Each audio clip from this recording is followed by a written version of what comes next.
몇번 왔는데 선생님. 충분하고 나가겠는데.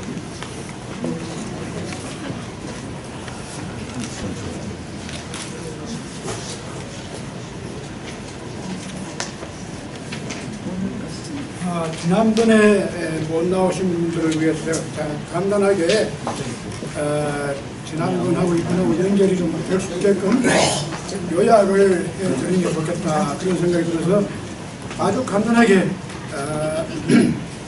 말씀드리겠습니다. 우리가 이제까지 그 대학을 공부해오는데 대학의 골자는 아주 간단합니다. 이미 다 우리가 배운 겁니다. 이 다음부터는 그 대학에 대한 주석을 정자라는 사람이 하나하나 써서 별장까지 썼어요. 그런데 원래 본문은 그 우리가 지난달 공부한 거 그걸로 다 끝나요. 세 가지 강령 그러니까 명령도 가고 그다음에 친민하고 그다음에 지어지선 이 세 가지가 강령이고 그다음에 구체적으로 8단계가 경물, 취지, 성의, 정신, 수신, 재가, 취북, 평천하 이 8단계인데 이 8단계를 설명하면서 제가 말씀드렸듯이 8단계를 되풀이합니다. 첫째는 대학이 평천하부터 먼저 나와요. 그래서 이 세상의 모든 그 덕이 나타나가지고 천하가 평화스럽게 되려면 먼저 국가 자체가 제대로 다스려져야 한다. 치국이 먼저 되고 또 치국이 되려면은 제가가 되어야 되고 제가가 되려면은 수신이 되어야 되고 수신이 되려면은 정신이 되어야 되고 정신이 되려면은 성의가 되어야 되고 성의가 되려면 지식이 확장된 취지가 있어야 되고 취지가 되기 위해서는 경물이 필요하다. 이렇게 8단계로 이렇게 나열을 하는데 그 시작을 평천하 대전제로부터 시작을 해요. 해서 그 다음 단계 다시 또 되풀이하는 그 다음 되풀이의 순서는 경물, 취지, 성의, 정신, 수신, 재가, 치부, 평천하 이렇게 순서적으로 또 다시 되풀이합니다. 그래서 제가 여러 가지 주석책 읽어봤지만 왜 같은 것을 2번씩 되풀이하느냐. 그런데 그 되풀이라고 생각했는데 제가 최근에 와서 이렇게 좀 더 생각해 보니까 이게 단순한 같은 말을 말장난하느라고 이렇게 뒤집어서 한번 하고 또 이렇게 바로 한번 하고 이런 게 아니고 그 속에 깊은 뜻이 있다. 그 뜻이 무엇이냐 그러면 8단계를 그 대학은 누가 쓰느냐 이제 그게 이제 확실하긴 않지만 이제 정설은 공자가 썼다고 말합니다. 그리고 그 위에 나오는 그 주석은 정자라는 사람이 그 위에 썼다. 그래서 붙인 거다. 그런데 이 공자가 말했다고 하는 이 8단계는 아주 명확합니다. 그래서 시작을 목적부터 시작해요. 우리 전번에 그랬죠? 종이 먼저 있고 그 다음 시가 있다. 그러잖아요. 그런데 실제로 대학의 순서가 종이 먼저 옵니다. 평천하라고 하는 대전제를 이루기 위해서는 우리가 무엇을 먼저 해야 되느냐? 나라가 제대로 다스려져야 한다. 그러니까 이건 다 논리적입니다. 그러니까 8단계를 설명할 때 이 대학은 우선 논리적으로 무엇이 선행되어야 되느냐. A가 이루어지려면 먼저 B가 있어야 된다.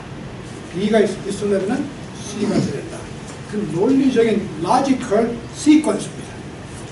그 다음 두 번째는 왜 같은 말을 경물 이후에 취지가 오고 취지 이후에 성의가 오고 성의 이후에 정신이 오고 정신 이후에 수신이 오고 수신 이후에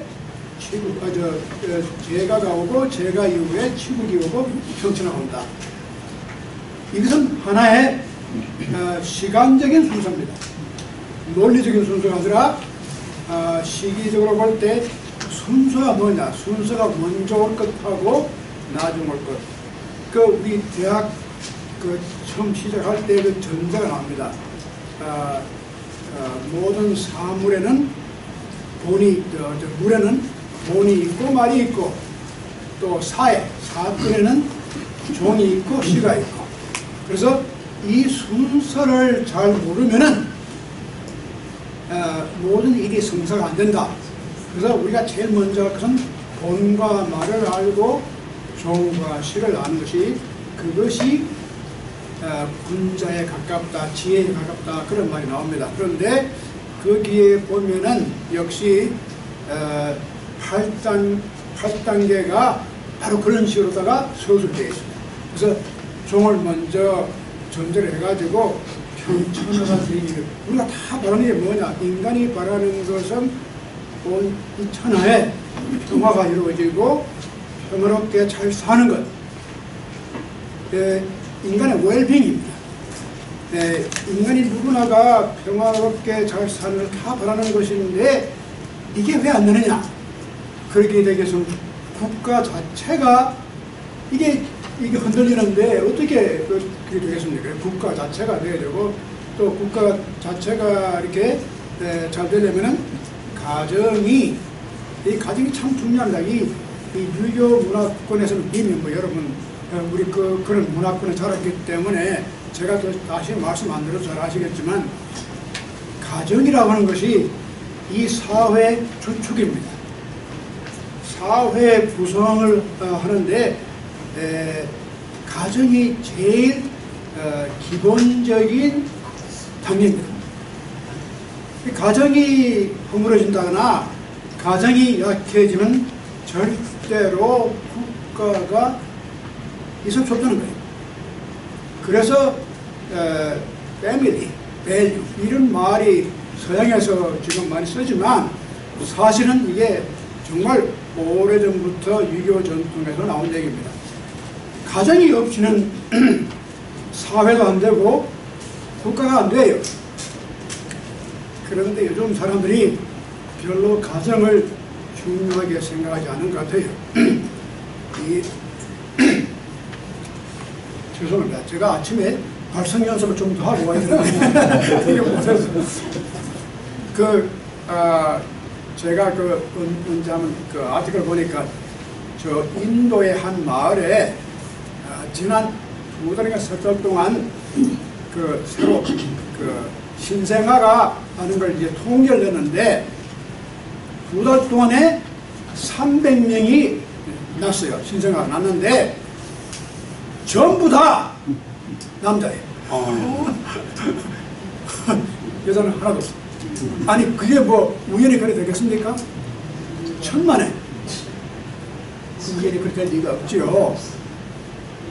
그만큼 그러니까 남성을 선호하는 그런 이제 아주 전통적인 인도가 우리님 이거 입구에 좀 만나봐도 되겠죠? 제가 입구 가서 만나봐도 되겠습니까? 네. Can I talk to you after this? 예, 그렇게 하세요. 네. 누군데? 누구죠? 누굽니까?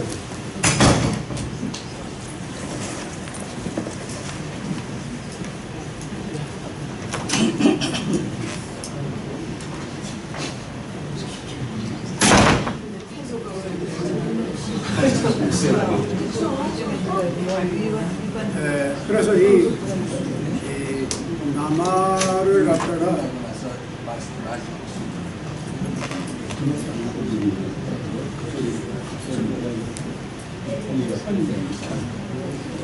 이 남아를 갖다가 이렇게 선호하는 그런 전통이 한국에도 있지 않습니까? 그 남자들만 가지고는 이 가정이 안 되죠. 그래서 이제 그런 것이 이제 우리 서구적인 눈에서 볼 때는 굉장히 이 미개한 나라가 이렇게 아직도 그 남아를 너무 선호해가지고 이런 현상이 일어난다. 이제 그렇게 생각하는데 그 후에 더 재미있는 분석을 했는데 그 인도는 그렇게 남자애를 숨성해서 이렇게 애를 300명을 계속 남자만 나왔는데 어떤 나라 어떤 도시에 가보니까 거기는 남자조차도 안 놓는다. 남자조차도 뉴욕이 지금 뉴욕에 있는 도시는 결혼도 안 하고 애도 안 낳고 또 미개하죠. 그러니까 아예 가정 자체가 붕괴되는 그런 지금 위기에 와 있다. 그런데 그 이야기가 상당히 그 의미 있게 들려옵니다. 지금 저희 집에도 문제 아직도 결혼도 안 하고 있고 걱정이 많은데 지금 그런 애들이 참 많아요. 젊은 애들이 결혼을 해도 애기는 안 놓고 아예 그냥 둘뿐만 그렇게 자기들 프로페션이 있으니까 나는 아들을 또 자기들 뭐 사회적인 성취를 위해서 그렇게 하는 사람도 있고 그래서 여쭤봐도 될까요? 네? 여쭤봐도 될까요? 예. 인도의 남아 선호 현상은 힌두교나 뭐 이런 데 영향을 받은 겁니까? 반드시 꼭 그렇지 않습니다. 이 힌두교가 그 가데스, 여신에 대한 숭상도 있고 그런데 어떤 다른 전통적인 역시 우리 한국하고 비슷한 그런 전통적인 그 가치 관련이 있어가지고 이렇게 그 전통이 무너지니까 그런데 이런 것이 그 왜 가정이 안 되면은 국가가 안 됩니다. 그러니까 이 8단계 이 말씀이 맞습니다. 이 사회 가정 자체가 형성이 안 되고 사회라고 하는 것이 단순히 개개인들만이 모여서 이루어지는 게 아닙니다. 가정이 있고 난 다음에 사회가 있지. 그래서 개개인이 존재하고 또 따로 사회가 있는 건 아닙니다. 그러니까 그 단계가 바로 왜 가정을 중요하게 생각했던가 하는 이제 그 이유로 알 수 있습니다. 그래서 제가 저번에 말씀드린 이렇게 8단계를 하면서 가정이 꼭 그 다음 단계 수신인데 수신은 사실 조금 더 personal life, cultivation of personal life, 자기 개인의 개인적인 삶을 cultivate하는. 그러니까 자기 개인의 cultivation, 그 다음에 가정, 그 다음에 이제 국가 이렇게 올라가는데 이런 과정을 쭉 8단계를 설명하면서 한쪽으로는 logical sequence, 또 하나는 chronological sequence 이렇게 두 가지로다가 설명을 한 겁니다. 그리고 또 한 가지 아까 박빈영 박사님 말씀하신 대로 이 동양 사회에서는 이것이 어떻게 보면 다 경물이란 것, 이 사물을 갖다가 이해한다거나 경물을 그 사물의 원칙을 이해한다는 것은 굉장히 그 속에 뭐 물리학적인 그런 게 아니라 무엇이 본이고 무엇이 말이다 이걸 아는 겁니다. 근데 그것을 이제 일단 그런 것을 알면은 그 지식을 그 지식을 확장하라고 했어요.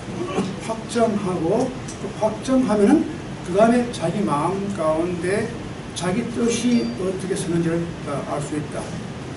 자기 뜻이 어떻게 쓰는지 그러면 자기 마음이 정해진다. 뭐 이렇게 해서 올라가는데 이런 그런 말씀드리고 이제 오늘은 이제 제가 나눠드린 이 교재 제가 이거 마누라 고생을 좀 했어요. 이게 제가 할 줄 몰라가지고 몇 번 시행착오를 해요. 이거 앞뒤로 이렇게 하는 것, 또 여기다가 뭐 이렇게 자동적으로 이렇게 꼽는 것, 수제로 하는 것, 이런 걸 할 줄 몰라가지고 몇 번 실패하다가 오늘 아침에 겨우 고생해서 제가 만든 교재니까 여러분 아주 그걸 귀하게 생각하고. 네, 그래서 여기 보시면은 여기 수신을 근본으로 삼습니다. 본이 수신입니다. 그런데 이 수신 위본, 그러니까 이 자기의 그러니까 self cultivation, 이게 이제 self란 말이 이게 여러 가지 의미가 우리가 시작했지만 말씀드렸지만 이것도 쓰실 분이 좋은데 제가 여기 것이 모르는데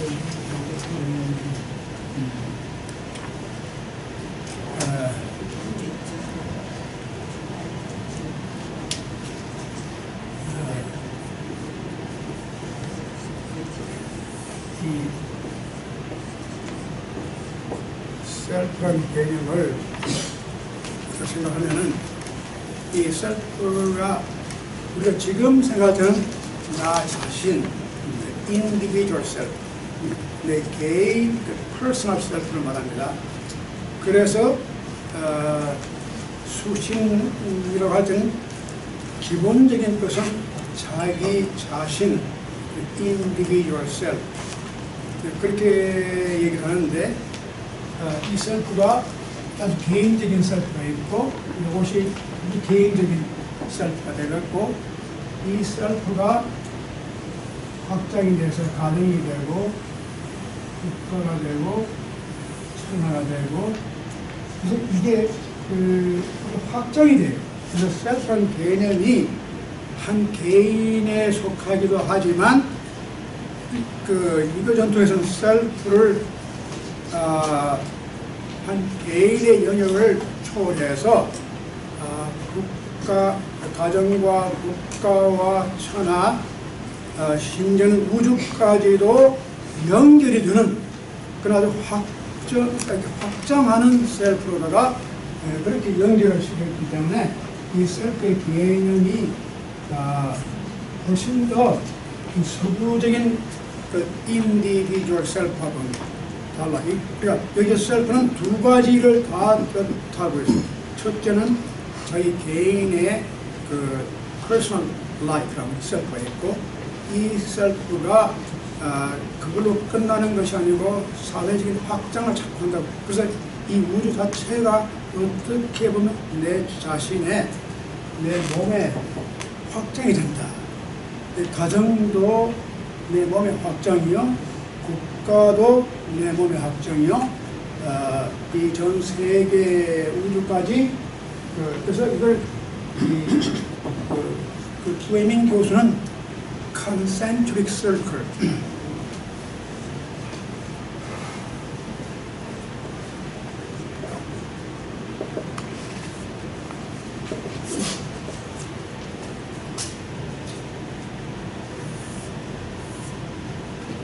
센터는 여기 아주 중심으로 하나하나 갖고 있죠.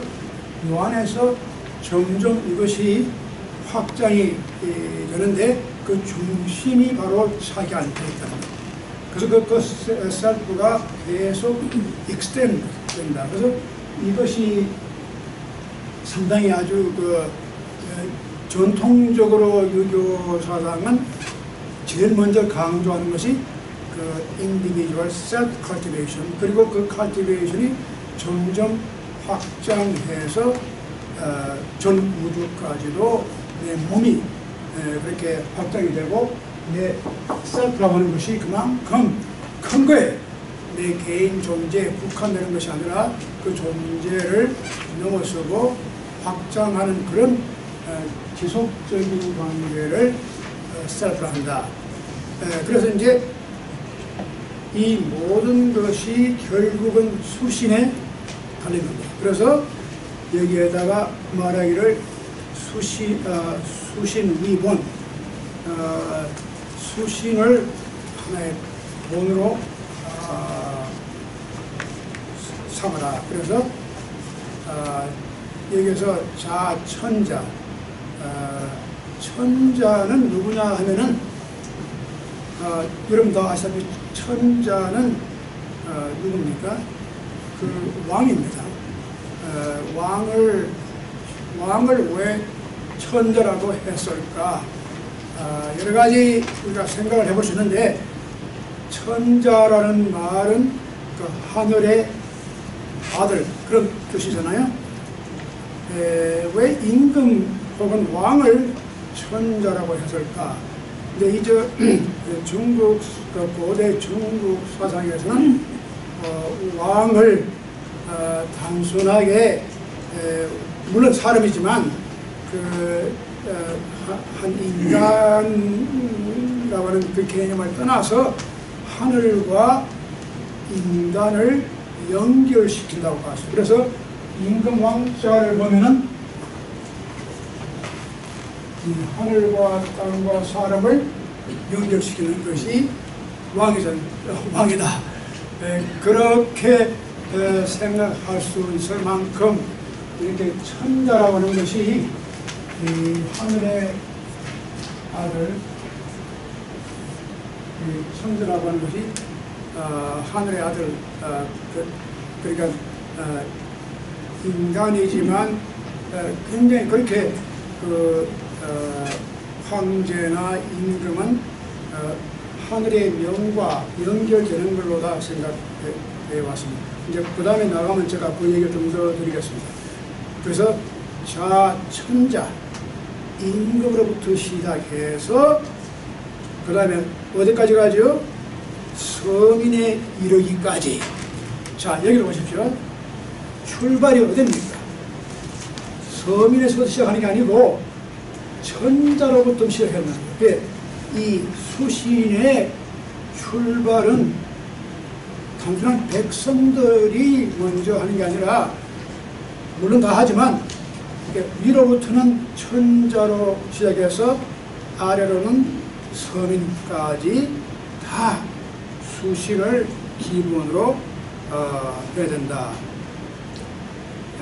그래서 일시계의 수신이건 누구나 다 한결같이 이 자기의 수신을 수신하는 것을 근거로 삼아야 한다. 자, 이렇게 이제 수신의 기본적인 이게 바로 본이다. 그러니까 물에는 본과 말이 있는데, 이게 본이 뭐냐면 수신이 본이고, 그 수신은 임금으로부터 시작해서 서민에 이르기까지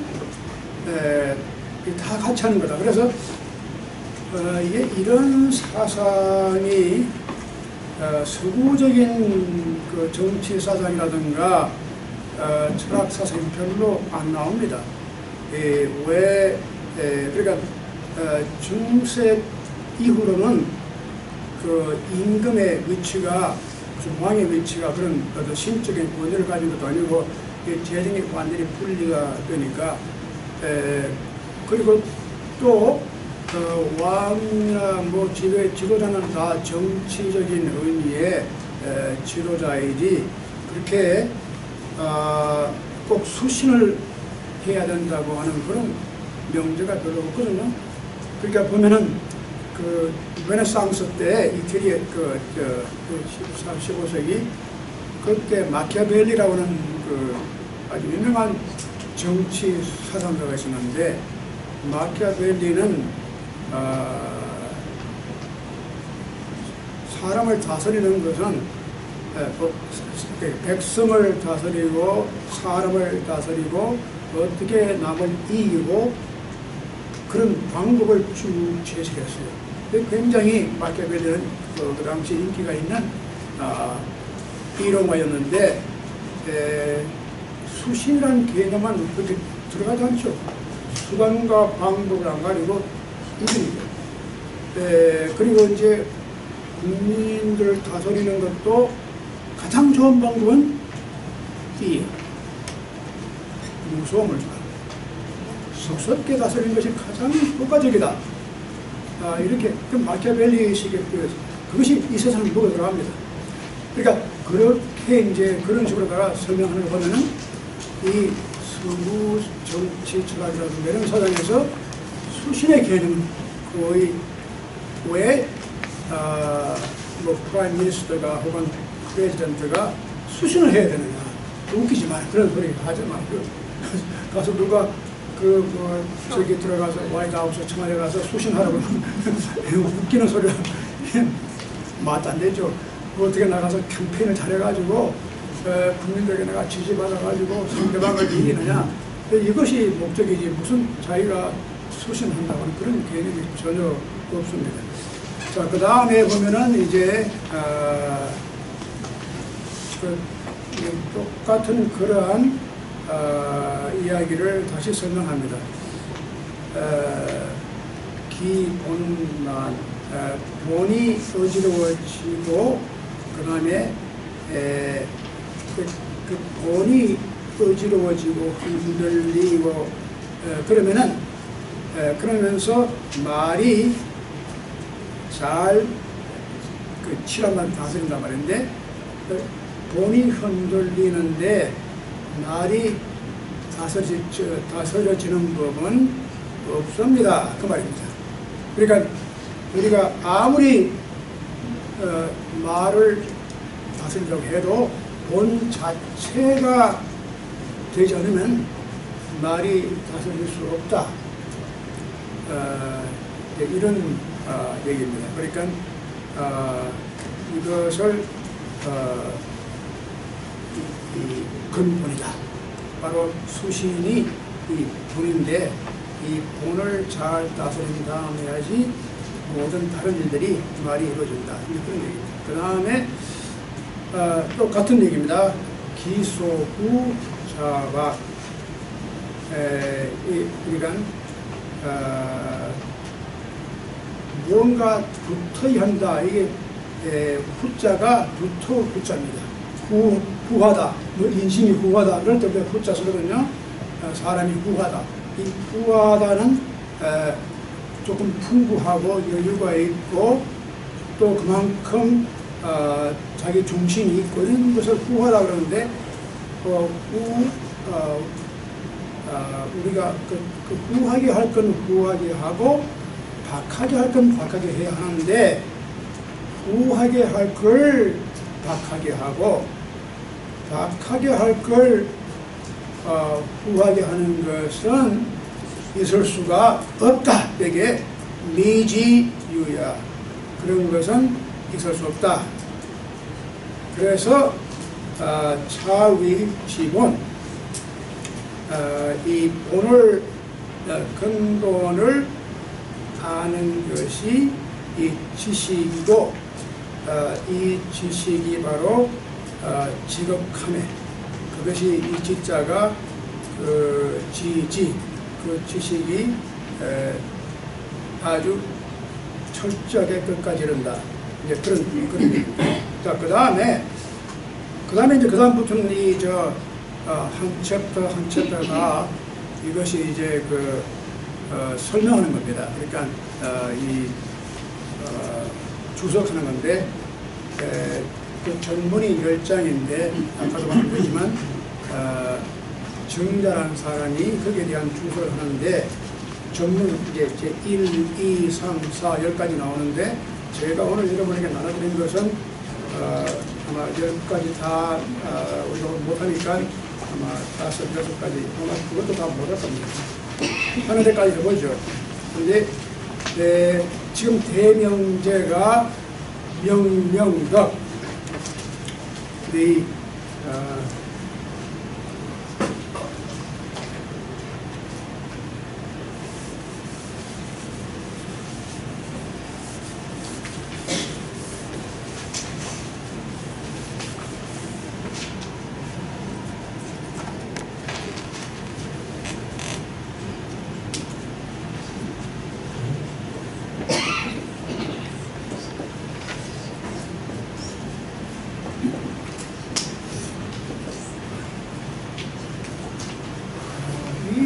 이 말이 상당히 중요한 말이죠. 명덕이라는 게.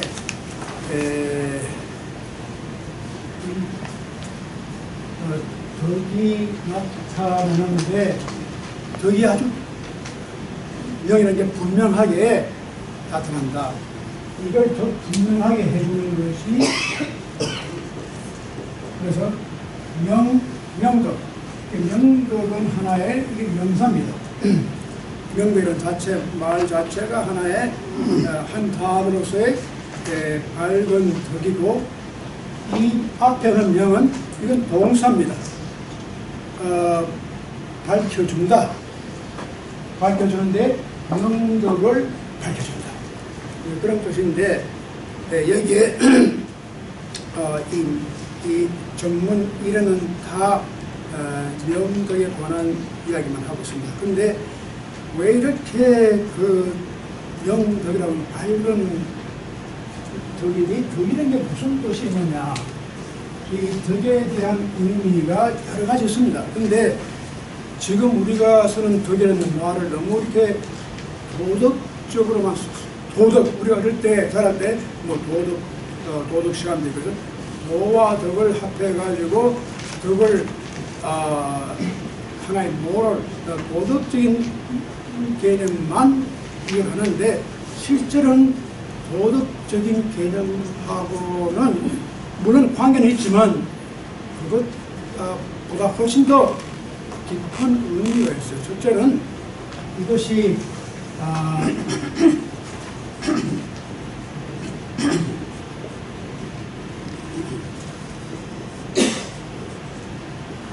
영어로 말하면 영어로 번역하는 번역을 보면은 이걸 되게 덕을 캐릭터 인간이 우리가 가지고 있는 우리 자체 내의 어떤 성격이랄까 품이랄까 그런 걸 이 분명한 캐릭터를 나타내라 그런 것입니다. 근데 이런 말도 있고 또 그다음에는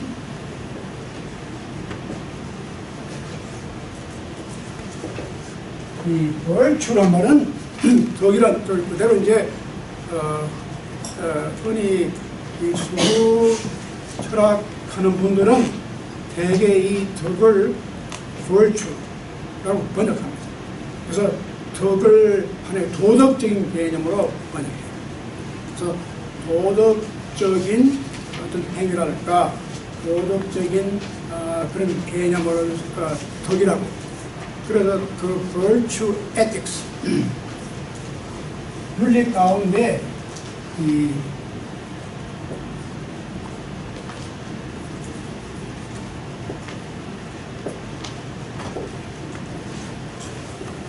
서구에서는 이런 덕에 관한 윤리를 갖다가 많이 말해왔어요. 서구 사상에서는.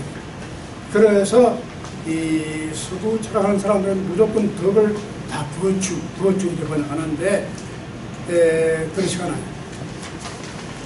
물론 그 도덕적인 차원에 들어가 있지만 인간의 기본적인 캐릭터 버추 그다음에 또 뭐가 있냐면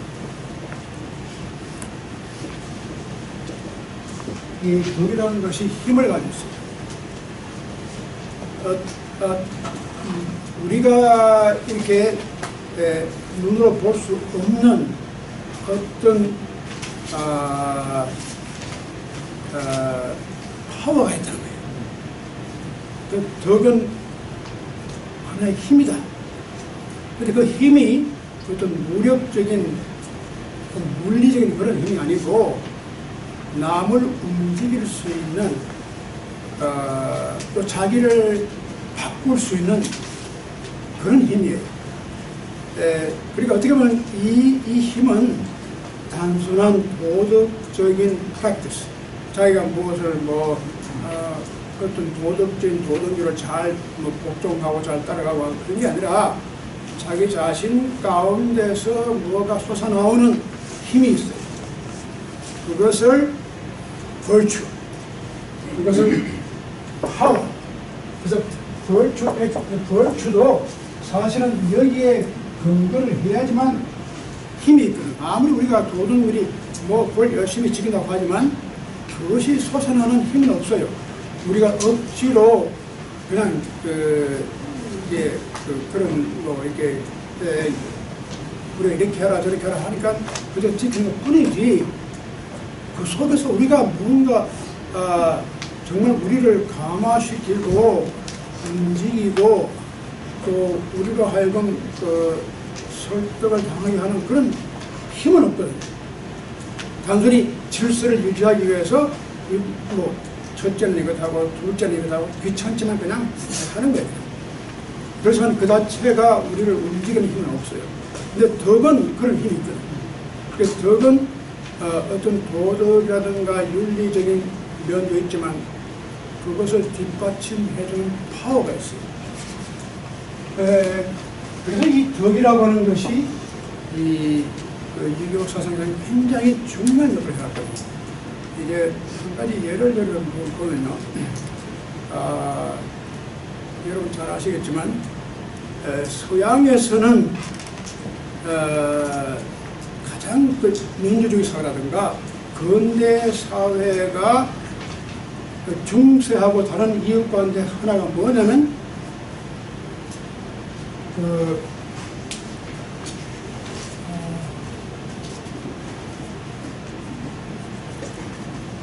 법입니다. 법치국가, 또 룰 오브 이것이 근대 국가의 하나의, 그러니까 아직도 국가가 제대로 못된 나라는 그 룰 오브 없다는 거예요. 그러니까 나라가 건정화되고 또 한 걸음 더 나아가서 민주화된 나라는 그 룰 오브가 반드시 들어가 있거든요. 이것이 아주 골자입니다. 좀 이렇게 선진국이 된다는 건 그 룰 오브, 이것이 없는 나라는 전혀 안 돼요, 이게. 그래서 이 법치라고 하는 것이 굉장히 중요한데, 이게 참 재밌어요. 이 동아시아 문화 가운데서는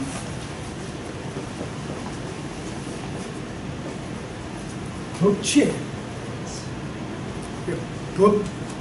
법치가 서구적인 전통을 근대화를 시키는 하나의 중요한 요소가 되어 왔다면, 이 동아시아 문화권에서는 덕치가 한 나라가 되기 위한 가장 기본적인 골자가 덕치입니다. 덕으로서 다스리는 나라가 되는 것이 가장 훌륭한 나라예요. 그런데 이 덕치와 법치가 두 가지 다 공존하는 것이 필요합니다. 덕치는 어떻게 보면 인간의 내면적인 면입니다. 그리고 법치는 외부적인 거예요. 그래서 예를 들어서 한 사회를 다스리는데 제일 먼저 필요한 것이 그 룰 오브 로, 법을 정해가지고 시민들이 법을 지키도록 이게 교통법도 만들고 뭐도 만들고 다 만들어가지고 이렇게 법을 잘 지키는 것이 가장 우선순위입니다. 국가가 하나의 국가로서 행사하게 그 룰 오브 로. 근데 이 법은 어디까지나 외부적인 하나의 restraint, 외부적으로 들어가다 컨트롤하는 거예요.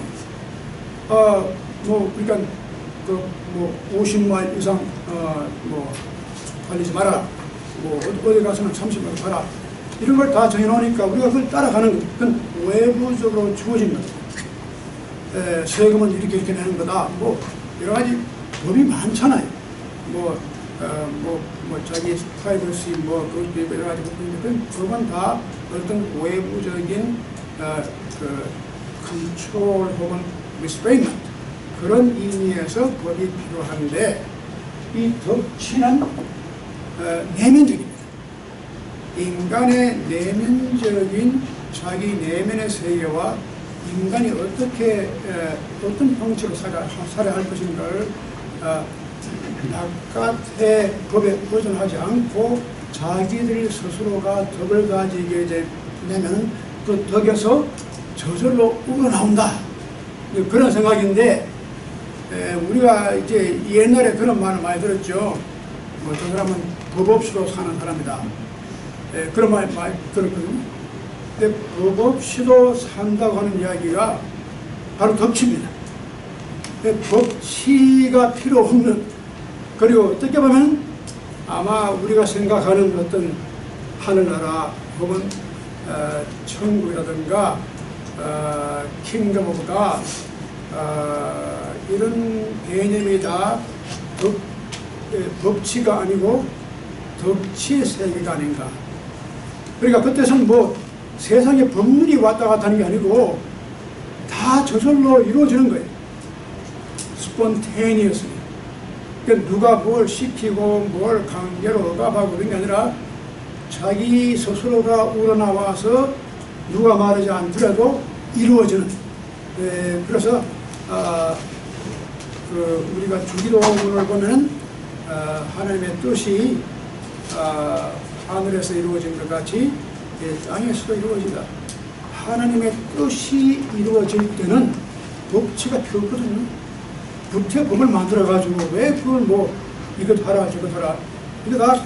근데 우리가 사는 세상은 법치가 있어야 돼요. 그렇다면 누구든지 다 90마일로 달리고 100마일로 달리고 그러다 보면 교통사고 나고 이러니까 이걸 그 외부적으로다가 이걸 벌금도 내고 이렇게 해서 나야지만 이게 움직이잖아요. 그러니까 그래서 지금 사는 이 세상, 저 세상이 아니라 우리가 살고 있는 이 세상은 법치가 싫든 좋든 간에 어쩔 수 없이 현실적으로 우리가 받아줄 수밖에 없는 그런 상황에서 우리가 그냥 법을 정해놓고 따라가는 것이지 이 법을 다 좋아서 지키는 사람은 별로 없어요. 법이 뭐 그리 좋습니다. 항상 법은 골치 아픕니다. 덕치가 이루어질 때 그건 자기가 즐거워서 하는 말이에요. 그래서 이 도교, 이 유교 말로 도교도 다 나중에 그렇게 나와요. 도가 이루어질 때는 법이 필요 없어요. 법사 위에 도사가 있습니다. 여러분 들어보죠? 법사가 있고 무슨 사이인데 법사 위에 도사가 있어요. 도사가 제일 높아요. 이게 법을 따라가는 게 아니라 도를 따라가면 돼요. 그러니까 들어야 되겠어요. 서양, 동양 보시는데 어떤 지금 지리를 볼 때 어디 거지를 갖다 말씀하는지 여쭤봐도 될까요? 제가 말씀드린 동양, 서양은 이렇습니다. 이 동양도 꽤 큽니다. 인도 서상과 힌두교, 불교, 그 다음 중국 서상. 제가 지금 말씀드리는 특히 동아시아, 중국과 한국 전통을 중심으로 해서 동아시아 문화권, 제가 말씀드린 특히 유교 문화권, 그리고 서양은 역시 어떻게 보면 히랍 사상에서 출발해가지고 그레코 로만, 그다음에 중세를 거쳐가지고 근대를 거치는 그런 식의, 그러니까 15세기, 16세기 근대 사상이 근대 철학이라든가 근대 국가적인 개념이 출발하면서 이런 법이라고 하는 개념, 이런 것이 굉장히 강하게 나왔거든요. 그래서 그렇다고 지금 비교를 해보는 거죠. 그런데 이제 그런 점에서 볼 때 이제 한 가지 더 중요한 것은 왜 동아시아 문화권에서 민주주의적인 정치 제도가 서구보다 빨리 나오지 못했는가? 이 문제를 저는 그동안 많이 생각해 왔는데, 그것도 그래요. 지금 덕이 이렇게 밝은 덕을 가지고 사는 사람들이 나중에 보면 맹자라든가 보면은 굉장히 그 백성들을 사랑하고 백성을 중심으로 정치해야 된다는 걸 그렇게 강조를 하면서 정작 민주주의는 안 나죠. 내 서구는 뭐 그런 것 없이 민주주의라고 제도가 나왔거든요. 근데 그게 이제 법치라고 하는 것이 민주주의를 탄생시킬 수 있는 기본적인 근거가 됩니다. 그래서 이 법치주의가, 왜냐하면 민주주의는 따져보면은 아주 간단히 말하면은 민주주의는 사람을 의심하는 겁니다. 이게 philosophy of suspicion. 민주주의는 철저히 인간을 의심하는 데서 출발합니다. 절대로 사람 믿지 않아요. 뭘 믿느냐? 제도를 믿어요. 시스템. 그렇죠? 우리가 미국 와서 생활해보면 그래요. 사람 안 믿어요. 내가 아무리 가서 나 이런 사람인데 안 믿어요. 이거 객관적인 에비던스. 누구든지 내가 당신 압니다. 아주 훌륭하다. 그렇지만 이걸 그러니까 사람을 안 믿고 사람을 의심하는 것이 민주주의의 원칙. 동양에서 민주주의 이야기를 처음 이야기했는데 청나라 때 그 사람들이 이제 미국이 독립을 하고 왕이 아닌 대통령을 뽑아가지고 항의를 보고 헌법을 가지고 하니까 그때 이제 중국의 이제 유학자, 특히 관직을 가지지 못한 유학자들이 모여가지고 우리도 할 수 있지 않느냐. 그래서 아이디어가 뭐냐면 대표자를 밑에서 선거를 해가지고 우리를 보내자 그랬어요. 그런 이야기가 나왔는데 메인스트림 유학자들이 반대를 했어요. 근데 그 사람들 논리가 굉장히 재밌어요. 왜냐면 사람들이 투표를 하게 하면 작당을 한다고요. 자기들끼리 모아가 작당해가지고 그러면 그러면 개인의 이익, 그러면 그 그룹의 이익이지 일반 사람들의 이익이 나타나지 않는다 이거예요. 그런데 그게 바로 논의에 나오는 이야기예요. 논의에 이 소유주의를 보면 분단을 한다는 얘기지 않습니까? 바로 그 이야기에서 나온다는 거예요. 그 동양에도 공자도 그게 어렵다는 이야기를 미리 했다고 볼 수 있지. 예, 이 동양은 이제 그 좋은 말씀인데 민주주의에 대한 의심을 많이 합니다. 아직도 중국은 민주주의를 못하고 있죠. 네, 왜 민주주의에 대한 의심을 하느냐면 민주주의가 바로 그런 게 있더라고요. 어떤 다 자기들 이익 중심체가 돼가지고 움직이니까. 근데 이제 한 가지 제가 예를 들면은 미국 같은 이런 민주주의가 이렇게 가장 발달한 나라에서 대학 총장을 선출할 때는 절대로 민주주의가 아닙니다. 왜 그럴까? 저는 오랫동안 그 학문의 이렇게 모든 이론의 가장 첨단가는 대학이 미국 대학이 직선제 투표하는 건 이제까지 역사적으로 한 번도 없습니다. 한국은 했죠. 하다가 실패다 그러는데 지금도 그렇게 하고 많은 실패를 하고 요즘은 조금 달라지겠죠. 그런데 미국 대학은 절대로 직선제로 누가 인기 투표를 한다거나 해가지고 아까 지금 윤 박사님 말씀 그대로예요. 그래서 총장을 뽑는 부분 절대로 없습니다.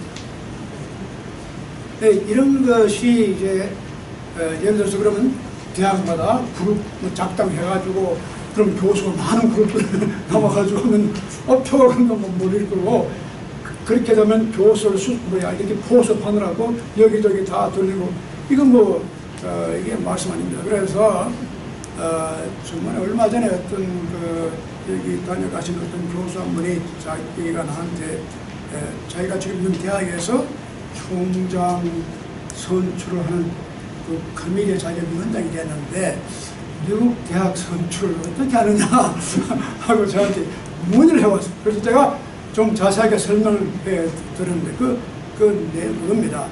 이 민주주의가 가지고 있는 결함이 많습니다.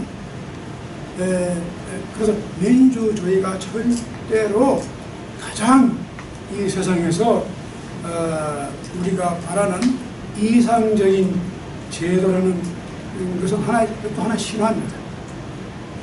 일종의 미트죠. 그러니까 그 미국 대학이 이건 다 간접 선거면 우리가 이제 델리게 총장 선출위원회를 갖다가 뽑을 때 각 이제 대학별로 해서 한 10사람, 12사람을 뽑아가지고 그 사람들이 요즘은 미국이요. 어떤 조금 높은 자리를 이렇게 할 때 학교가 광고를 하지 않고 이걸 회사에 넘깁니다. 헤드헌터. 들어보셨죠? 헤드헌터라는. 예, 요즘 대학뿐 아니라 무슨 은행이라든가 뭐 큰 로펌 이런 데서 조금 이렇게 하이 매니저먼트 이런 데 올라가면은 이걸 다 헤드헌터란 말이 이 머리를 낚는다. 그래서 그런 회사들이 워싱턴도 많이 있고 뉴욕도 많이 있어. 그래서 이 헤드헌터가 그걸 학교가 돈을 주고 계약을 해가지고 거기다 일임해요. 그럼 이 헤드헌터가 전국적으로 다 리크루트를 하는 거예요. 뭐 광고를 하든지 뭐 어떻게 해가지고 그래서 그 후보자를 다 몰아오는 거예요. 그런 다음에 학교의 그 서치 커미티가 그 중에서 이제 최종 후보를 고르고 또 그 중에서 또 최종 후보 해서 뭐 학교를 이제 한번 방문하게 하고 뭐 인터뷰를 하고 하는데 그래도 그냥 이렇게 공개로 한 미팅을 해도 거기 오는 사람한테 뭐 이렇게 투표를 하거나 그런 거 없어요. 참고로 이런 사람을 한번 들어보자. 그 반응이 어떤가 그 정도는 알지만 투표는 안 해요. 커미티들만 투표를 해요. 근데 이런 걸 보면은 근데 그런 전통이 미국 대학이 뭐 100년, 200년 가까이 이렇게 해왔는데 그걸 보면 이게 민주주의 자체가 가장 이상적인 방법은 아닙니다. 그러나 그래도 민주주의를 따라가는 이유가 뭐냐? 그래서 이렇게 큰 사회를 이렇게 이끌어 나가려면은 그래도 독재를 피하기 위해서는 이런 정도의 제도가 필요하다. 그래서 민주주의를 하는 것이지. 근데 민주주의를 너무 신봉하는 것도 문제예요. 그러니까 우리 1970년대, 80년대 우리 한국에서 민주주의를 위한 투쟁, 그러니까 반독재 그런 것이 많이 나왔는데 제가 그때 그런 분들에게 무슨 얘기를 하면서 그런 얘기를 했어요. 내가 그분들이 좀 기분 나쁜 얘기지만 당신네들이 민주주의를 신봉하는 것은 잘못이다. 민주주의를 우리가 채택해야 되지만 민주주의를 무슨 종교적인 이념으로 생각하고 나는 이것을 위해서 내 목숨 바치겠다 그러고 자꾸 이렇게 나가면은 이것도 큰 문제가. 그러니까 그 당시에 박정희 대통령의 반대하던 그런 독재 반대하던 그런 민주 운동권 무슨 말은 운동권이 거기서 나온 겁니까? 근데 그것이 이제 또 하나의 이념을 만들어내요. 그래서 막 순교를 할 정도로 가라. 사람이 그게 빠지면은 정말 그렇게 돼요. 그리고 바깥으로 내가 민주주의를 위해서 내가 목숨을 바친다. 얼마나 뭐 정말 아주 고결한 생각입니까? 근데 그러다가 이 사람들이 이제 뭐 그 후에 뭐 이게 여러 가지로 받고 인권 노동운동으로 다 넘어가고 뭐 좌파로 넘어가고 이렇게 막 걸리는데 이제 문제는 그때 제가 염려한 것이 바로 그런 염려였어요. 너무 저렇게 민주주의가 좋지만 그 자체를 하나의 종교적인 신앙처럼 생각하는 것은 위험합니다. 인간이 가지고 있는 제도를 어떤 종교적인 어떤 신앙처럼 생각하고 내가 순교를 해야 된다. 이렇게까지 나오는 것은 좀 그 자체에서 위험성이 있거든요. 그래서 기독교가 민주주의를 굉장히 발전시키는 데 영향을 주었지만 기독교도 제가 아까 말씀드린 주기도 보면은 가장 이상적인 나라는 민주주의 아닙니다. 하나님의 나라가 하나님의 뜻이 이루어지는 나라. 그게 우리 유교식으로 말하면 덕이 스스로 덕치가 되는 나라. 그 나라를 주의 뜻이, 하나님의 뜻이 하늘에서 이루어지듯이 땅에서 이루어지다. 그 뜻이 이루어지기를 바라는 기도가 주기도입니다. 그 민주정치가 이루어지기를 바라는 기도가 없습니다. 그러니까 우리가 그 상당히 우리가 볼 때 의미 있어요. 그러니까 덕치는 인간의 가능성을 믿습니다. 의심보다는 긍정적으로 인간은 누구나가 덕을 가질 수도 있고 덕을 행할 수 있다고 하는 가능성에 출발해요. 그리고 민주주의는 인간에 대한 의심, 믿음보다는 이 세상에 믿을 놈 한 놈도 없어요. 그러니까 이걸 제도를 정하고 법을 정해서 해야지 사람 믿고 무슨 정치를 하느냐. 그러니까 이건 의심이 인간에 대한 의심에서 출발하고 이 덕치는 인간에 대한 신뢰입니다. 인간이 그래도 물론 여러 가지 인간의 약점이 많지만은 기본적인 인간이 가지고 있는 이 캐릭터가 잘 가꾸어서 밖으로 나오면 그것이 덕이 되고 힘이 된다. 그래서 이것이 옛날부터 왕에게 시작해가지고 일반 서민까지 이것을 획득하라. 이렇게 해서 이제 덕치의 개념이 이루어지는데, 생각하기에 민주주의라는 것이 인간을 머리에서 나오기 때문에 인간은 불완전한 존재니까, 그래서 민주주의가 최상의 완벽한 제도가 아니에요. 그러니까 민주주의를 시행하는 나라나 정치는 그 한계와 계단을 결정을 잘 알고 그것을 극복하는. 맞습니다. 이 서양하고 동양을 비교할 때 저는 이 서양인들이 이 민주주의, 정치제도 이걸 만드는 데서는 동양에 훨씬 앞섰다고 생각합니다. 동양에서의 정치사상은 법이나 분치 이런 거 이용할까 하는데 이게 애매모호한, 그렇죠. 개념적인, 추상적인 그런 것 때문에 실천적으로나 구체적인 그게 아닙니다. 근데 그리스에서는 벌써 그 오래전에 해학 추방이라는 그런 제도를 만들어서 국가의 위험한 인물, 민주주의를 위협할 인물, 이런 인물은 다 추방해버려가지고 국가가 제대로 굴러가도록 그런 구체적인 방법을 만들어서 했거든요. 근데 동양에서는 맹자가 민주주의를 역설하고 덕치나 이게 다 옛날부터 있었지만 지금 중국이 어떻습니까? 중국은 여전히 민주주의하고는 너무나 거리가 먼 전체주의, 국제주의거든요. 그래서 이 정치 사상에 관해서는 서양인들이 단연코 동양을 앞섰다고 저는 믿습니다. 왜냐하면 인간은 우리가 다 소홀하지 못하니까. 물론 인간이 약점을 잘 가졌으니까 그래도 그 미니멈, 민주주의는 인간의 미니멈, 가장 인간이 할 수 있는 조그마한 힘은 있지만 그걸 맥시마이즈 하지 않고 그걸 보충해 줄 수 있기 위해서 제도적으로다가 그걸 만들어주는 거예요. 그래서 법시를 하는 건데요. 이 대개가 성황십두를 그래서 가시면은 이 개념이 그 법시의 개념이 왕도의 개념이 불명하기 때문에 아마 그들이 그걸 분석적으로 만들어낸 것 같습니다. 그 서구의 법치에 가까워. 근데 여전히 부족한 거죠. 한 국가를 통치하는 데는 세세한 법으로 모두를 규정해놓은 그 제도가 그래도 그것이 잘 시행만 되면 국가가 잘 들어갈 수 있는 구체적인 방법입니다.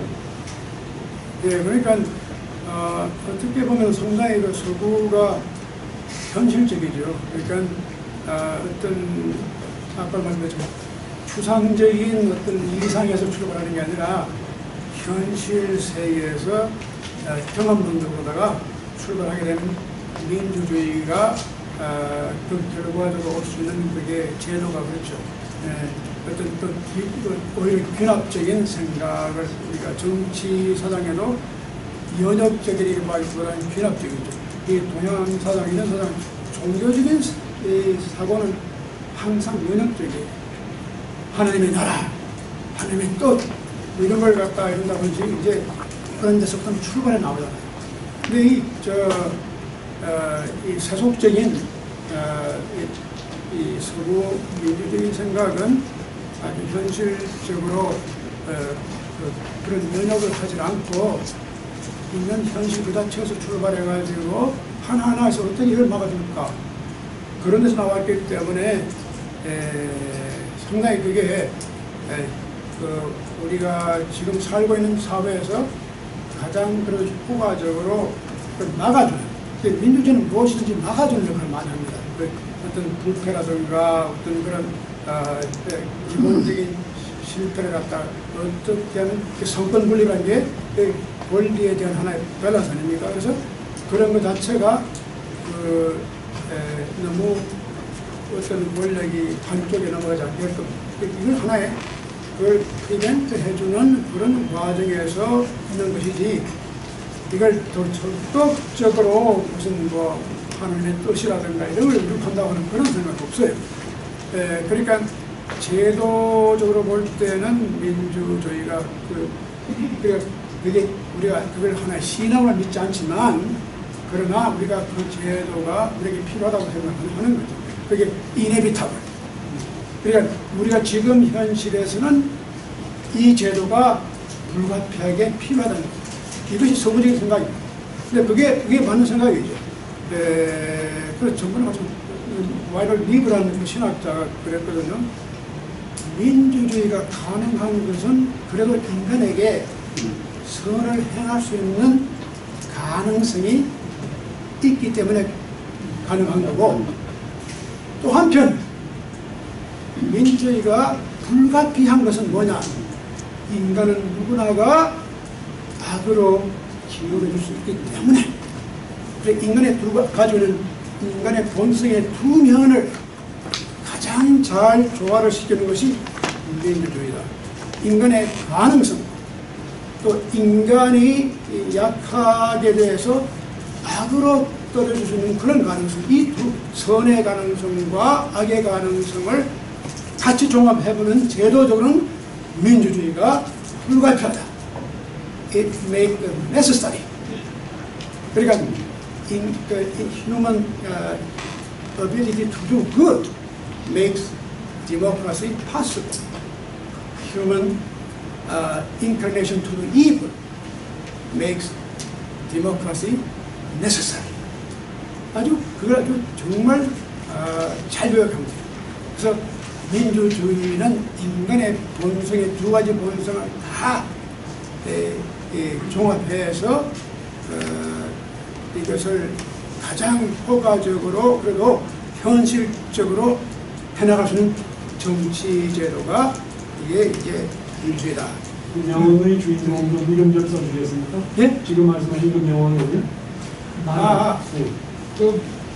분이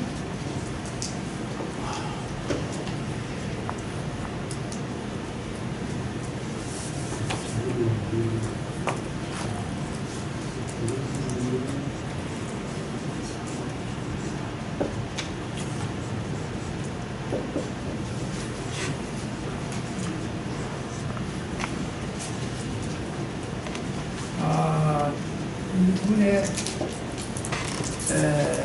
말입니다. 그러니까 man's capacity to do good makes democracy possible.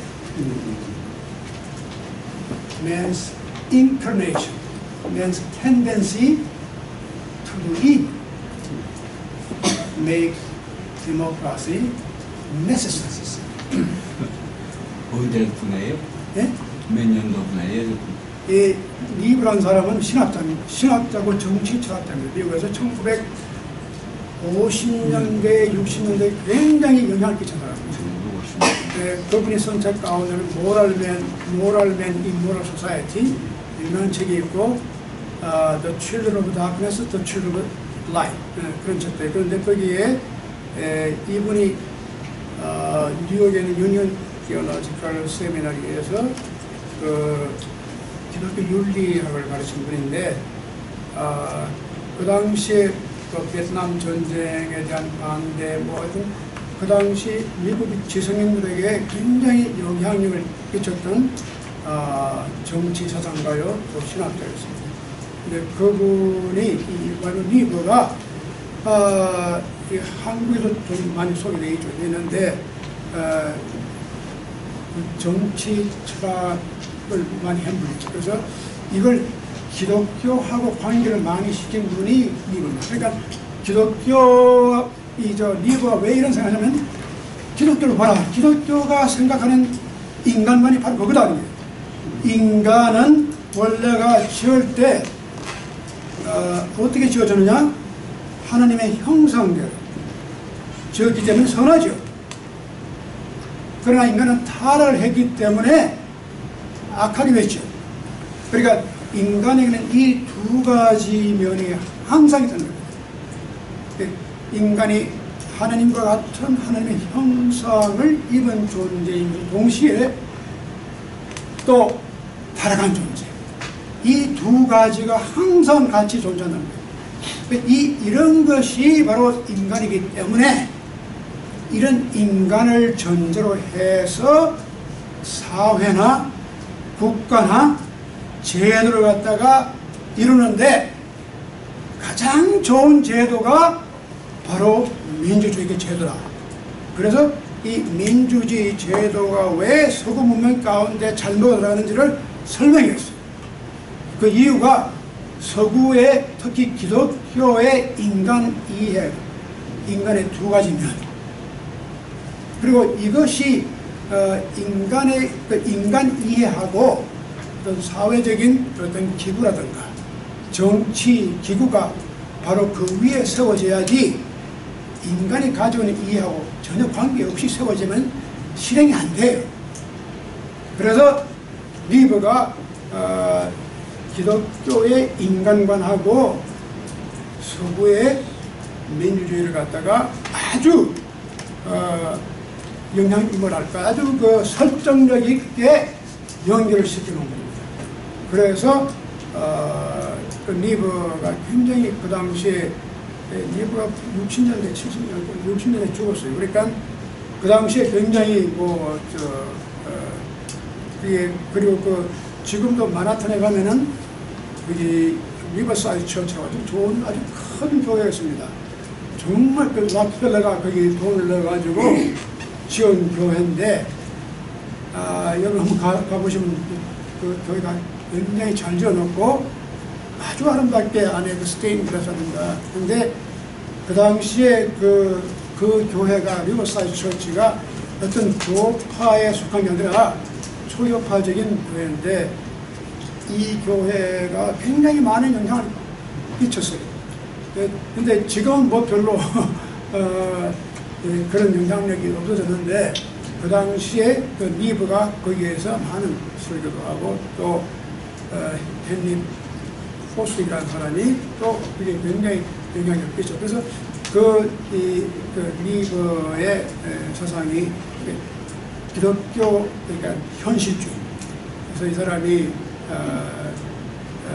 굉장히 그 영향력을 끼쳤습니다. 네, 제가 얼마 전에 여기 얘기할 적에 행하기 같은데 저는 이런 얘기를 들을 때마다 지금 법치하고 이게 서양하고 동양이 근본적으로 다른 거라고 생각을 안 합니다. 그 이유가 뭐냐면 제가 이 얘기를 들을 때 혹은 논어를 읽든가 지금 우리 이걸 읽을 때 느끼는 것이 헌법을 만들어 놓고서 실제 법을 만들지 않은 상태에서 지금 얘기하는 거예요. 그러니까 우리가 동양 얘기할 적에는 전부 헌법 레벨에서 얘기를 해요. 원칙적인 얘기를. 서양 얘기할 적에는 실제로 법치라든가 구체적인 거로 얘기를 하거든요. 근데 후세 오면서 도대체 명덕이라는 거를 어떻게 밝힐 것이냐, 저 사람에게 덕이 있느냐, 이걸 우리가 어떻게 알 것이냐, 이런 질문을 했으면은 제 생각에 법치, 그 팔리시가 나오고 법치가 생기고 자연이 생겼을 텐데 그 과정이 없이 그냥 밤낮 이 사람은 덕이 없는, 저놈은 덕이 없는 놈, 저놈은 덕이 있는 사람, 뭐 밤낮 이루고 이거하고 끝낸 것 같거든요. 근데 그걸 구체적으로 우리에게 필요하게 어떻게 만들어보자. 틀렸든 맞든 건 나중에 따지고. 그런 노력이 동양에 없었기 때문에 제가 그래서 지금 법치고 덕치고 얘기가 나오지, 실제적으로 덕치라는 거는 제가 보기에는 현실하고는 상관이 없는 얘기 아닙니까? 지금 동양에서 뭐 어디서 얘기하지만 덕이 있는 사람, 저게 덕이 없다, 뭐가 없다, 뭐 암만 얘기해봐야 소용이 없는 거예요. 법에 의해 맞는 얘기를 하는 거냐 안 하는 거냐 그거는 얘기할 수 있지만, 그래서 저는 동양 서양의 차이라기보다는 그 살아온 방식이 뭔가 이게 달랐기 때문에 생긴 결과라고. 네. 그런데 같은 얘기 같은데요? 네. 저는 김수훈 박사님 절대로 그 말씀 찬성합니다. 같은 얘기예요. 예, 왜냐하면 이것이 이제 이 유교 전통도 이 두 가지가 있었어요. 덕치는 주로 맹자를 중심으로 한 사상입니다. 그래서 덕치라든가 그다음에 인이라든가 이런 게 나오고, 그다음에 이 법치를 주장하는 이 전통이 순자입니다.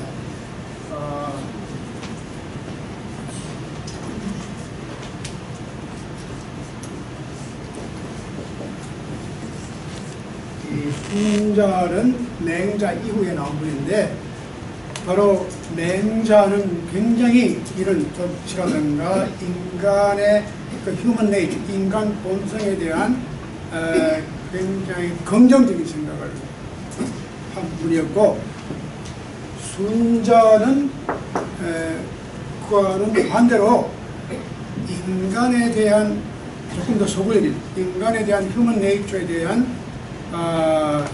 의심을 많이 하는 거예요.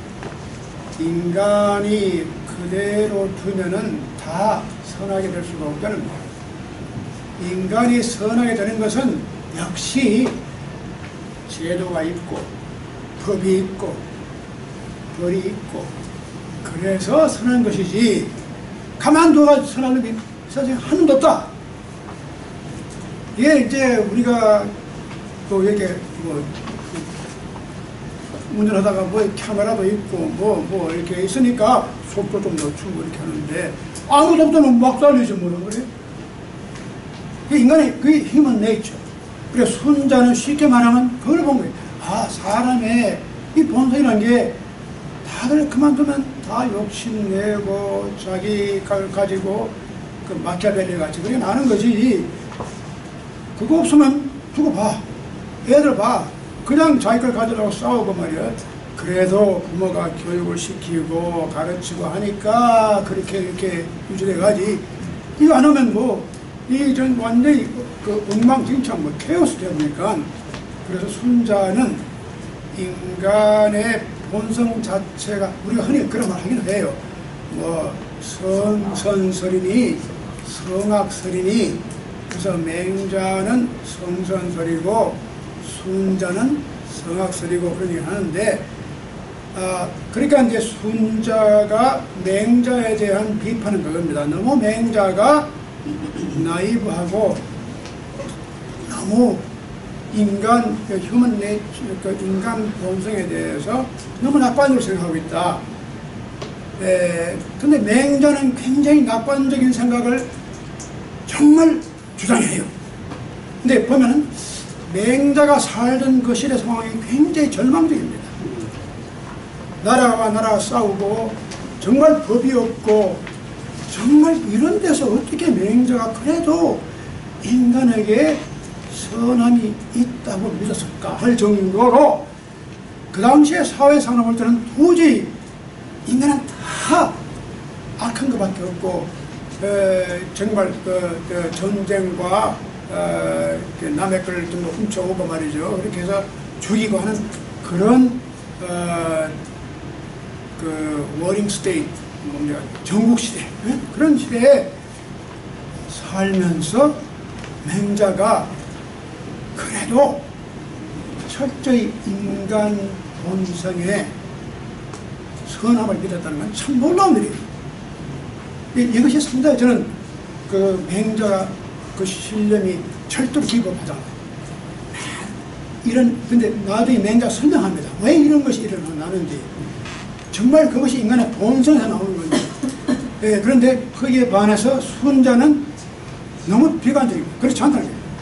인간이 그래서 순자는 예를 굉장히 강조합니다. 우리가 예를 통해서 사람이 되는 거다. 인보다 예를 더 강조합니다. 그래서 이 순자 사상이 상당히 지금 김수홍 박사님 말씀하신 것처럼 현실적이고 또 우리 생활은 이게 꼭 적합한데 불행하게도 순자는 정통의 지위를 빼앗겨버렸어요. 유교 전통에서 정통, 오르소독스가 맹자입니다. 왜 그렇게 됐냐면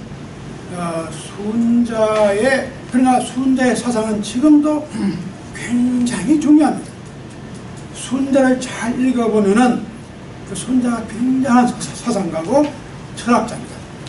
순자가 중국 역사 가운데 처음으로 논문을 쓰는데 논문 같은 논문을 써요. 다른 사람들은 그냥 공자도 그냥 이런 말 저런 말 그냥 sayings, 논어 말을 그냥 맹가입니까? 맹자도 이런 이야기 저런 얘기 했지만 순자는 조직적으로 논문을 씁니다. 인간론을 아주 조직적으로 써요. 굉장히 논리가 전연하고 또 설득력이 있고. 그런데 이 순자가 주장하는 것은 아까 말씀드린 대로 인간은 날 때부터 다 그렇게 선한 것을 나가지고 저절로 그 선한 것을 키우면 저절로 다 이루어진다. 오히려 반대로 그만두면은 점점 더 악해진다. 그런데 이 순자가 그 후에 자기가 데리고 있던 제자들이 뛰어난 제자들이 많았는데 그 중에 둘이 한비자라는 사람이 있었고 또 하나는 이서라는 사람이 있었는데 이 둘 다가 아주 중국 역사 가운데 유명한 학자요 정치가입니다. 그런데 그 한비자라는 사람은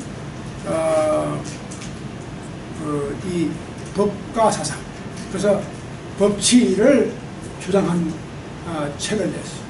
그래서 지금도 그 중국 철학사 가운데는 법가라는 것이 있습니다. The School of Law. 법을, 그래서 리갈리스트. 그런데 문제는 이 리갈리스트의 입장이 참 지금 김수홍 박사님 참 좋은데 이것이 가지고 있는 위험성이 많아요. 그 위험성이 뭐냐면 인간이 리갈리스트를 다 해가지고 모든 것을 우리가 법으로 마련하고 제도를 마련하고 시스템을 다 완전하게 해놓으면은 우리가 가만히 있어도 저절로 법이 다 행해지고 법을 인포스를 하게 되면은 나라가 잘 되는 거예요. 구태의 임금이 왜 덕을 쌓아야 되느냐 말이죠.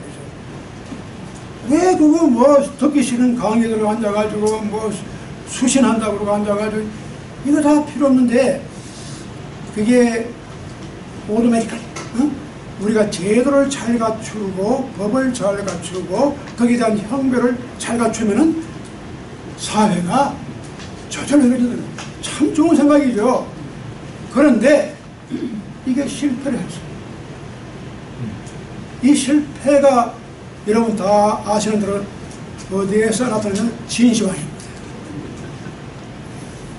진시황이 궁극적으로 진시황 리갈리스트, 진시황이 가만 들어보니까 이야 이게 참 이것이 좋은 게 없거든. 임금이 돼가지고 뭐 수신하고 앉아가지고 덕을 다짝 치고 그 법을 잘 뭐 제도하고 임금이 하는 게 뭐냐? 가만히 있으면 돼. 그러면 다 저절로 굴러가잖아요. 앉아서 이렇게 자기 왕자에 앉아서 저 남쪽을 바라보고 있으면은 모든 일이 저절로 굴러가니까 얼마나 좋으냐. 그러니까 한비자의 학설을 그 이후에 이서가 잘 발달시켜가지고 논문을 써가지고 진시황한테 가져가니까 박수를 치면서 야 이거다 이거야.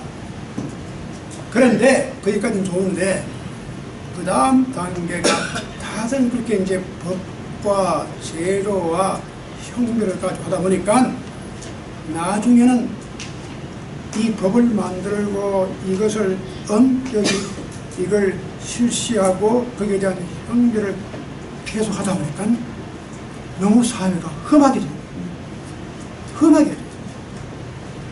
사람이 법을 이용해서 이 사람이 사람 잡아 죽이고 자기 정적이 있으면 법을 이용해서 처단하고 그래서 이 법을 만든 그러니까 그 당시에 진시황 때 근데 이 진시황이 저 등극해가지고 여기 만리장성 사건만 다 했는데 13년 만에 망해버렸어요.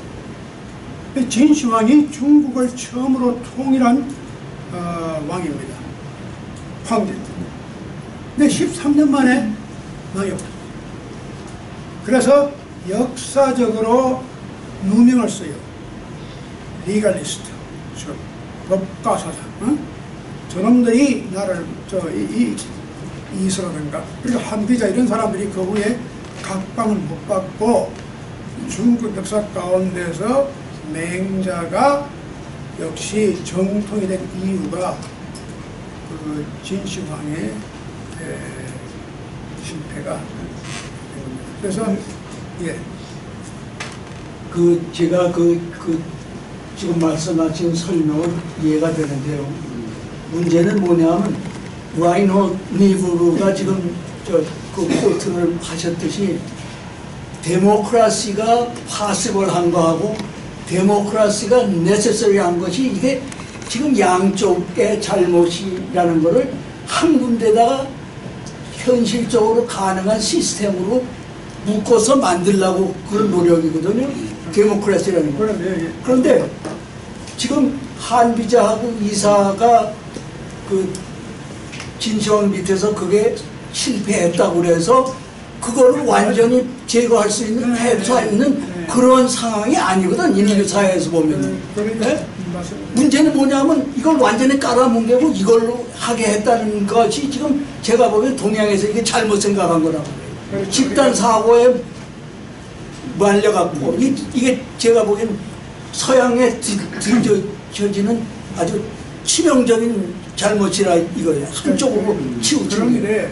유교 전통에서도 이 법치에 대한 것을 많이 해가지고 조선조의 이제 나라를 새로 만들면서 경국전을 만들고 조선조 성종 때 경국대전이 나옵니다. 그래서 이런 나라가 어떻게 법적으로 다스려져야 되냐 하는 것을 세분해가지고 만든 아주 큰 경국대전이 이루어지거든요. 근데 그러니까 유교 이 전통의 전적으로 이런 법치 사상을 무시한 건 아닙니다. 아니고 제가 말씀드린 것은 단순히 역사적으로 볼 때 이 순자라든가 이 리갈리스트 이 법가 사상들이 조금 대우를 못 받은 것이 진시황께 못 받았지만 이제 최근에 와서는 좀 그 순자에 대한 새로운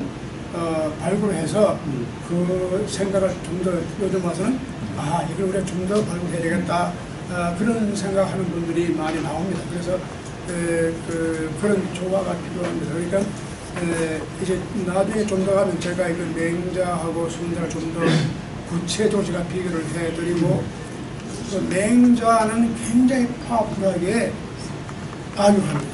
인간의 본성이자 그 설득력이 강합니다. 제가 그걸 말씀드리겠죠. 이제 또 순자는 순자대로 설득력이 강합니다. 그래서 숨자도 결코 인간의 본성이 다 청소부터 오리지널 악이다 그렇게 생각 안 했어요. 단순히 인간은 악으로 기울어질 수 있는 텐덴스를 누구나 타고났다. 그것이 이제 성악입니다. 네이처 자체가 악한 게 아니라 우리가 다 악으로 기울어질 수 있는 그런 성향이 이게 일종의 내 휴먼 네이처다. 그래서 순정을 말하는 악이란 것은 무엇을 말합니까? 그러니까 그게 중요한 악을 어떤 존재로 보지 않았어요. 선과 악을 어떤 존재론적으로 이것이 선이고 이것이 악이다 그게 아니라 인간이 가지고 있는 마음의 텐덴스랄까 흘러가는 그런 흐름을 네이처라고 하는 것뿐이지 그 네이처가 어떤 자체가 이불이라고 하는 것은 이렇게 뭐 그 안에 싸우고 있다든지 그런 존재론적인 악은 아닙니다. 근데 기독교에서는 예를 들면 그 교부신학 가운데 어거스틴 같은 걸 보면은 존재론적으로 악과 선을 많이 대비를 하다가 나중에 어거스틴도 그걸 벗어나는데 그 마니케니즘은 이원론입니다. 악과 선이 막 싸우는 건데 이게 악과 선이 있어 싸우는 게 아니라 인간의 마음이 어느 쪽으로 기울어지느냐. 그러니까 날 때부터 선으로 기울어지는 것도 있고 또는 악으로 기울어지는 게 있는데 그것이 악으로 기울어지는 것이 휴먼 네이처. 그래서 인간은 누구나 다 성악이라는 말은 악을 가지고 태어났다는 뜻이 아니고 악으로 기울어지는 그런 텐덴스를 다 가지고 있다. 그런 뜻에서 했는데 나중에 보면 이걸 갖다가 성악적 그러니까 인간은 무조건 날 때부터 다 악이다. 그러면 인간이 다 악으로 났으면 선을 못하죠. 선을 할 수 있는 능력이 없죠. 근데 순자는 그 능력을 인정했거든요. 그런 걸 보면은 이제 상당히 재밌어요. 두 가지 다가. 지금 현재 미국에서 일어나고 있는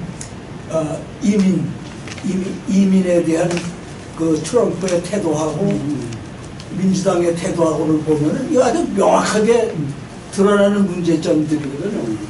예를 들어가지고 법에 불법적으로 입국을 하면은 내쫓게 되어 있는 게 그게 지금 법안이에요. 근데 그걸 그대로 실행을 하면은 어떤 현상이 일어나냐. 너무나 비인간적이고 그런 것들이 일어나기 때문에 어느 정도는 감아주자 이제 이런 거거든요. 이거. 그러니까 예를 들어서 니부르 같은 사람이 얘기한 것이나 진시황 때 일어났던 문제나 지금이나 다 똑같은 문제인데 문제는 뭐냐면 현실적인 거하고 이상적인 거하고를 어떻게 구체적인 거를 통해서 실현할 수 있을까? 이것이 지금 문제인데 예를 들어서 그 중에 하나를 꽉 밟고서 못하게 되는 것이 그렇게 살면은 그거는 그냥 두고 큰 문제입니다. 제가 보기에는 동양의 중국에서 가장 미스테이크한 것 중에 하나가 그거 같아요. 이 집단 그 사고 방식에 의해서 하나가 완전히 말살당한 것. 근데 그건 조선에서도 똑같이 일어나는 거거든. 지금도 일어나고 있고. 근데 현실적으로 어떻게 이 라인홀 말씀하겠습니다. 저희들이 지금 평천화를 위해서 지금 8단계 수준님한 설명을 잘 들었는데 그 중에 경부 취재에서 본말 종치라고 했잖아요. 그렇죠.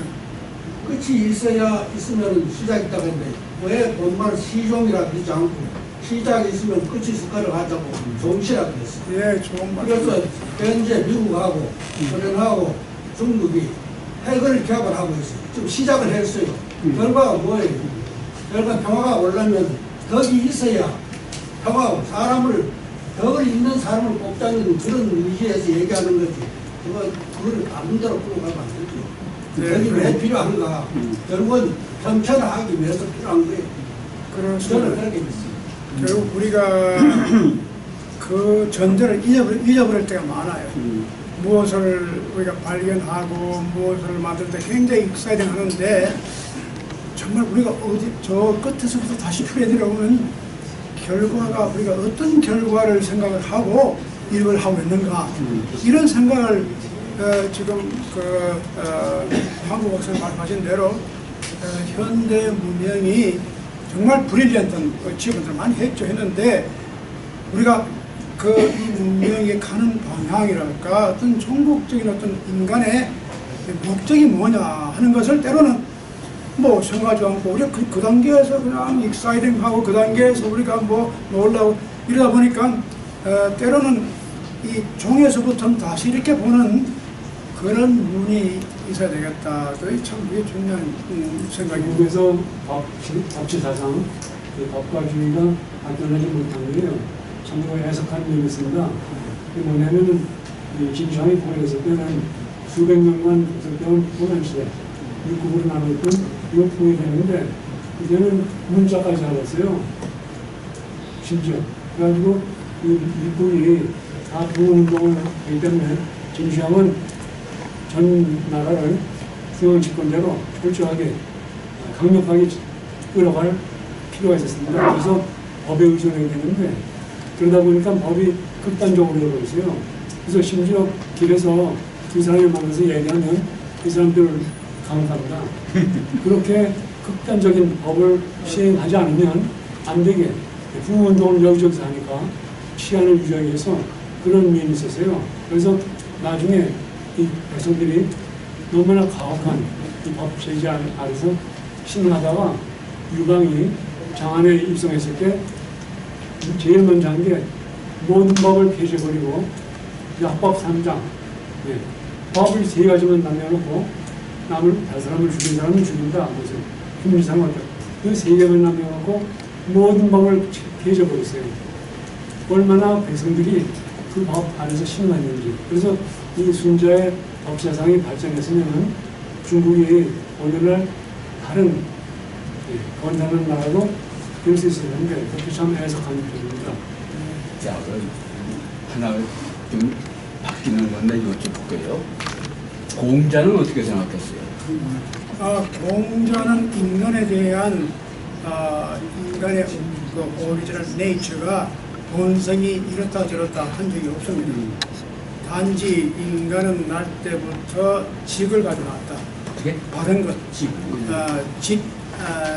그런 얘기는 했지만, 그리고 인해사상을 얘기했지만, 근본적으로 본성이 악하다, 선하다, 그것은 맹자 때 와서 그런 주장이 되고, 그걸 좀 더 이제, 그러나 이 대략을 읽어보면은 공자는 역시 인간의 네이처, 인간의 본성이 인에서 출발하니까 그것이 선하게 보는 거죠. 그렇지만 아주 맹자는 아주 영어로 말하면 익스프리스리 그걸 인간의 본성은 선하다고 이렇게 전제를 딱 하고 시작하지만 공자는 인을 말하고 직을 말하지만 인간의 본성 자체가 이거다 저거다 그렇게 말한 적은 없어요. 그럼 저 순자하고 맹자는 퍼스트 제너레이션 제자입니까? 같은 시대예요? 아닙니다. 그럼 어떻게 됩니까? 그러니까 한 300년 후에 누가 300년 후에? 그러니까 맹자가 한 300년 후. 저 공자의 300년 후? 그렇죠. 그리고 순자는 어떻게 돼요? 순자도 그 후에 한 400년 정도. 예. 그러니까 저 시대적으로다가 오버랩 되지 않는군요. 예, 안 됩니다. 공자가 죽은 다음에 맹자가 났으니까. 그리고 이 다음 우리 모임은 다시 우리가 물전호로 돌아가서 1, 2, 0, 9월 달에 모입니다.